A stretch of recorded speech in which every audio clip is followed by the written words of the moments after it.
Last December, hundreds of scientists met in Montreal and read their papers to each other. Naturally, the entire world printed what they had to say. Fortunately for me, the Los Angeles Times carried it daily. I must confess, everyone really fired me. But one in particular interested me. And this scientist read a paper on the sperm. He said the sperm remains as much a mystery today as it was when man first became curious about its nature. And then he made this little statement. The sperm somehow easily passes through the surface of an egg, although the outside of the egg has no holes in it, either before or after fertilization. Well, that fired me. On the morning of the 19th of February, I was lying in bed quite early, thinking of this strange mystery of the sperm and wondering all about it. And suddenly I felt myself detached from this body. I was not in my room, but I was in a room, and the room was sealed. There was no entrance, no exit, just a sealed room. But as I entered it, it became alive, it became animated. Then I thought of my bed, my body, and in one moment I am back on my bed. I thought of another detachment. I'm in an entirely different room, but it's also sealed. How I got in, I do not know, other than I simply imagined myself away from my body. I did not single out the room. The room was completely sealed. No entrance, no exit. Then I thought, here are these unnumbered states of consciousness. You can't number them. You can liken each state to an egg. And every state remains just like the egg until fertilized. And the presence that fertilizes the egg is simply our consciousness. We must be in it to activate it, to animate it. You could this very moment single out any state, and by the use of your imagination, imagine that you're in it. You'll be in it. Think this very moment of your living room, or any room in your house. Take an object, a familiar object in your room, and bring it as close as you can. If it's really here, well then you can't be here in this room. As you become intense about it, concentrated on it, you are really where you are imagining yourself to be. For man being all imagination, he must be where he is in imagination. But what have I done there? I've fertilized it. I've actually made it real. And in a way that I do not know, I'm going to go there. But now you will say, naturally, I'm going to go there today. It's my home. I use that only to illustrate a point. You could take any place, no matter where it is, any part of the world. If you did the same thing to it that you would now do to your home, you will find yourself compelled to move across a bridge of incident leading up to the fulfillment of that state. You don't devise the means, but there's so many little facets to this wonderful art of imagining. I'll tell you one to show you the danger. When one wants one thing above all things in this world, and they're willing to sacrifice their moral, ethical code, in fact, every code. It also works.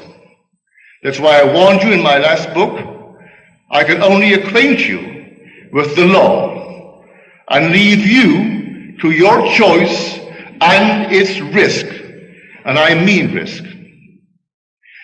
I call this lady a friend. She is a friend. I'm not here to judge anyone in the world.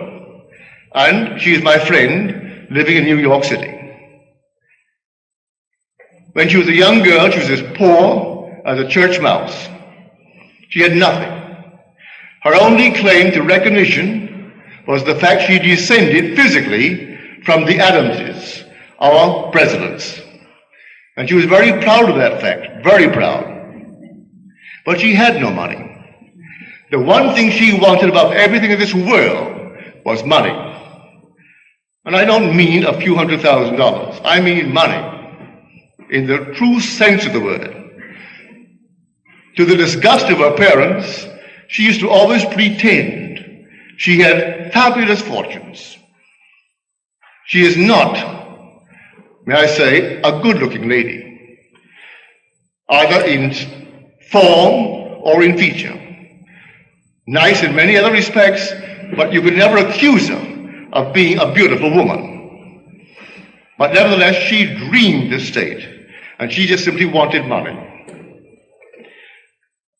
At a party one day, she met a young man, just a few years her senior.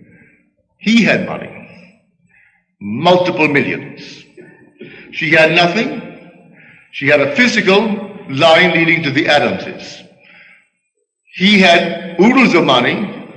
His line led to one of the bishops of New York State. I do not say this to in any way discourage you in your admiration of some bishop or some man of the cloth, but his grandfather was a bishop in New York State. He knew all the lovely parcels of, well, real estate, where tomorrow, if he could hold on to it, what it would be worth. And so here's a bishop of the church. Instead of taking care of his flock, he was taking care of his pocket, and he left millions to this man's father, who in turn left it to him. My friend only wanted money. And so in no time flat, they got married. And they lived for 21 years in intimate hostility. Really. Solid beyond measure. I wouldn't dare discuss it from the platform. So at the end of these 21 years, they called it the day and divided the millions. She still wanted more millions. She could open Tiffany with her diamonds and her jewelry. Still wanted more. She had a little cousin who always worked for a salary. But he got in on the ground floor when our huge big corporations of the day were being organized. Saved his money. He was a bachelor. He lived alone, very frugal. And he bought a little bit of this stock, a little bit of that, never touched it. It split and split and split and split. Year before last, he had the presence of mind to die. The only member of his family that would ever see him was this lady. She knew in some strange way he had money. She would bring him home for an occasional dinner, would call him on the phone. So when they found his will, she was the only member of the family named in the will. He has other first cousins, but they were above it all. They came from the Adamses, and he must be on the outside or something. But he was not what they would cultivate. When the will was read, my friend and my friend alone got it.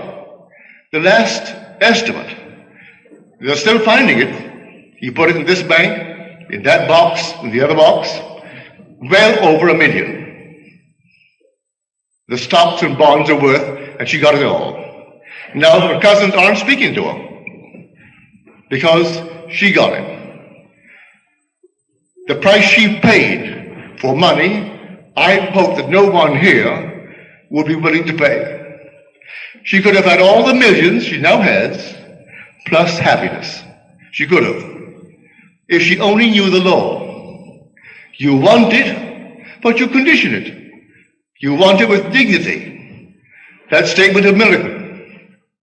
I have a lavish, steady, dependable income, consistent with integrity and mutual benefit. That's our great Millikan. He was a poor boy too, and he grew tired of his poverty.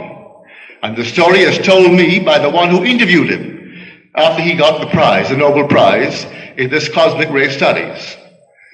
And he said to her, the interviewer, I was a poor boy, raised in a nice environment. My father was a traveling minister. He had no money, but he gave us good books. We were always playing games, a strong body and a strong mind. But he had a coat, a decent coat.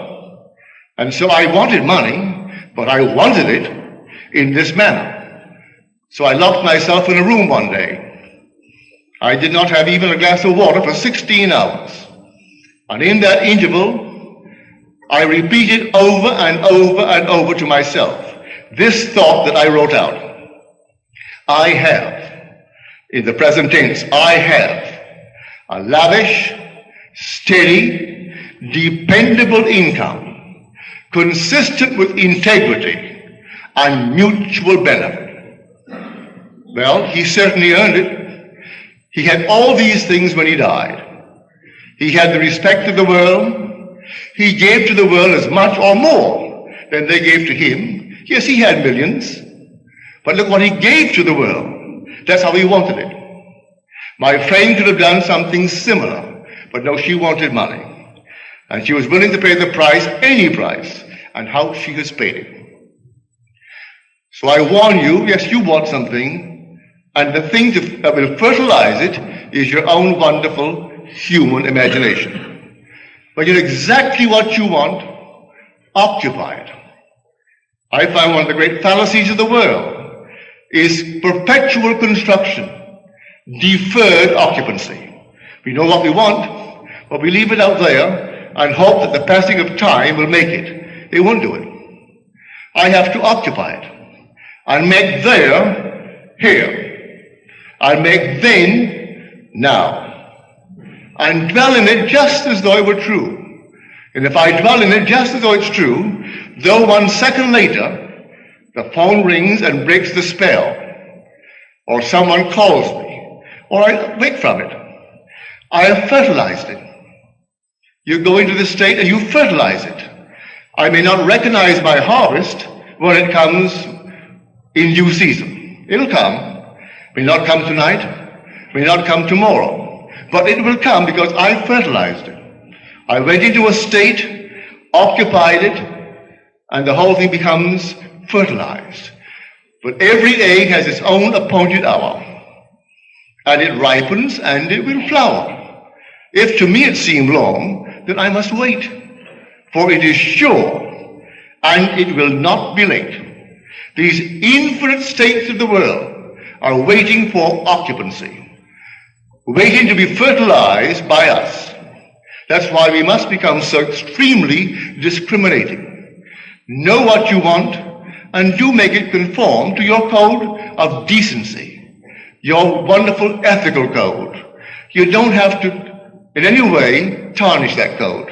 You don't, to get what you want in this world. But men are not aware of that. And they're quite willing to tarnish it a bit to get what they really want in this world.